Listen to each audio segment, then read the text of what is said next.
Boa tarde, hoje é 26 de fevereiro, uma quarta-feira. Vamos começar mais um episódio de leitura de livros de Esaú e Jacó. Capítulo 78. 78? É isso mesmo. Capítulo 78, Visita ao Marechal. Dona Cláudia, quando ele acabou, perguntou-lhe com simplicidade: Você vai hoje ao Marechal? Batista caindo em si. Naturalmente. Tinham ajustado que ele iria ter com o presidente da República explicar-lhe a comissão que exercera, toda reservada e sem embargo imparcial. Tinham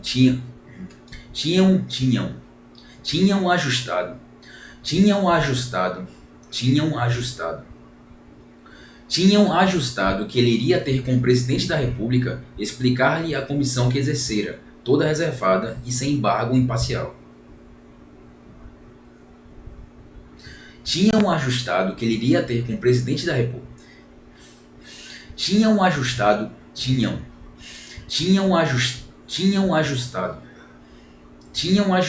que ele iria ter com o presidente da República explicar-lhe a comissão que exercera, toda reservada e sem embargo, imparcial. Diria o espírito de concórdia com que andou e a estima que adquiriu. Comecei bem hoje.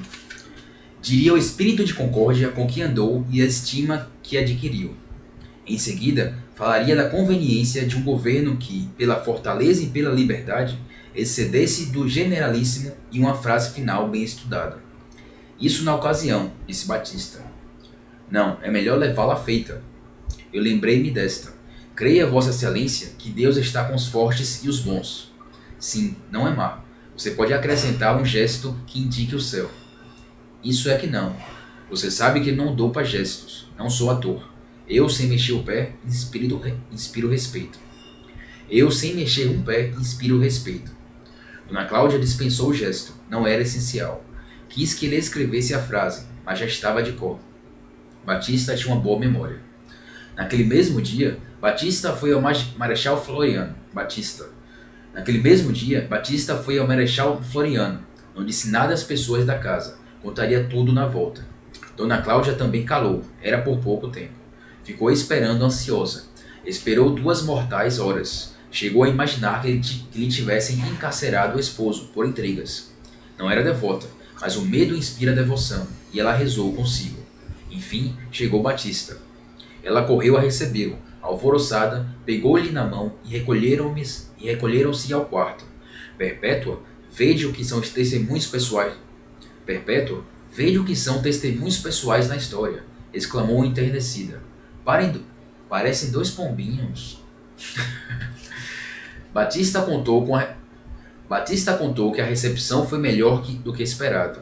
Conquanto o Marechal não lhe dissesse nada, mas escutou-o com interesse. A frase saiu bem, apenas como uma emenda. Não estando certo se ele preferia bons a fortes ou se fortes a bons. Deviam ser as 2 palavras, interrompeu a mulher. Sim, mas lembrou-me empregar uma terceira. Creia Vossa Excelência que Deus está com os dignos. Com efeito, a última palavra podia abranger as 2, e trazia esta vantagem de dar à frase um arranjo pessoal dele. Mas o Marechal que disse? Não disse nada. Ouviu-me com atenção obsequiosa e chegou a sorrir. Um sorriso leve, um sorriso de acordo. Ou seria, quem sabe, você não andou bem, de certo. Ou seria, quem sabe, você não andou bem. Ou seria, quem sabe, você não andou bem, de certo. Comigo ele diria alguma coisa. Você expôs tudo, conforme tínhamos combinado? Tudo. Expôs as razões da comissão, o desempenho, a nossa moderação? Tudo, Cláudia. E o aperto de mão do Marechal? Não estendeu a mão a princípio. Fez um gesto de cabeça. Eu é que estendi a minha, dizendo, sempre às ordens de Vossa Excelência. E ele apertou minha mão. Apertou bem? Você sabe, não podia ser um aperto de amigo, mas deve ter sido cordial. E nenhuma palavra? Um passe bem, ao menos? Não, nem era preciso. Cortejei-o e saí. Dona Cláudia deixou-se estar pensando. A recepção não lhe pareceu que fosse má, mas podia ser melhor. Com ela, seria muito melhor. Capítulo 79. Fusão, difusão, confusão.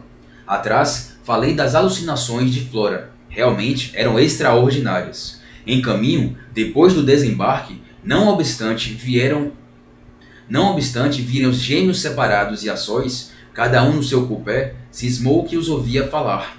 Primeira parte da alucinação. Segunda parte, as duas vozes confundiam-se, de tão iguais que eram, e acabaram sendo uma só. Afinal, a imaginação fez dos dois moços uma pessoa única. Este fenômeno não creio que possa ser tão comum. Ao contrário, não faltará quem absolutamente me não creia, e suponha invenção pura o que é verdade puríssima. Ora, é de saber que, durante a comissão do pai, Flora ouviu mais de uma vez as duas vozes que se fundiam na mesma voz e mesma criatura. E agora, na casa de Botafogo, repetia-se o fenômeno. Quando ouvia os dois, sem os ver, a imaginação acabava a fusão do ouvido pela da vista, e um só homem lhe dizia palavras extraordinárias. Tudo isto não é menos extraordinário, concordo. Se eu consultasse o meu gosto, nem os dois rapazes fariam um só mancebo, nem a moça seria uma só donzela. Corrigiria a natureza desdobrando Flora. Não podendo ser assim, consinto na unificação de Pedro e Paulo, porquanto esse efeito de visão repetia-se ao pé deles, tal qual na ausência, quando ela se deixava esquecer do lugar, e soltava a rédea a si mesma. Ao piano, à palestra, ao passeio na chácara, à mesa de jantar, tinha dessas visões repentinas e breves, e das quais ela mesma sorria a princípio. Se alguém quiser explicar este fenômeno pela lei da hereditariedade, supondo que ele era a forma afetiva da variação política da mãe de Flora, não achará apoio em mim, e creio que em ninguém. São coisas diversas. Conheceis os motivos de Dona Cláudia. A filha teria outros que ela própria não sabia. O único ponto de semelhança é que tanto na mãe como na filha, o fenômeno era agora mais frequente, mas em relação à primeira. O único ponto de semelhança é que tanto na mãe como na filha, o fenômeno era agora mais frequente, mas em relação à primeira, vinha do atropelo dos acontecimentos exteriores. Nenhuma revolução se faz como a simples passagem de uma sala a outra. As mesmas revoluções chamadas de palácio trazem alguma agitação que fica por certo prazo, até que a água volte ao nível. Dona Cláudia cedia à inquietação dos tempos. A filha obedeceria a outra causa qualquer, que se não podia descobrir logo, nem sequer entender. Era um espetáculo misterioso, vago, obscuro, em que as figuras visíveis se faziam impalpáveis. O dobrado ficava único, o único desdobrado, uma fusão, uma confusão, uma difusão. Capítulo 80. Transfusão, enfim. Uma transfusão, tudo o que puder definir melhor, pela repetição e graduação das formas e dos estados, aquele particular fenômeno, podes empregá-lo no outro e neste capítulo. Dito o fenômeno, é preciso dizer também que Flora, a princípio, achava-lhe graça. Minto.